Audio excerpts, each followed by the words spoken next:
হাই, যদিহে ভিডিঅ'টো চাই ভাল লাগে প্লিজ লাইক কমেণ্ট আৰু ছাবস্ক্ৰাইব কৰি দিব।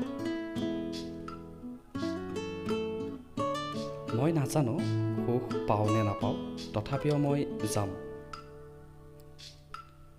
কাৰণ ধুনীয়া গধূলি এটাই মোক মাতি আছে, য'ত এখন ধুনীয়া নৈ বৈ আছে।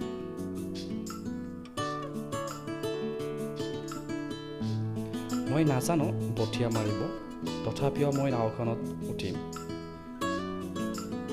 মই নাজানো বঠীয়া মাৰিব, তথাপিও মই নাওখনত উঠিম, কাৰণ তাত থকা নাওখনে মোৰ বাবে ৰৈ আছে।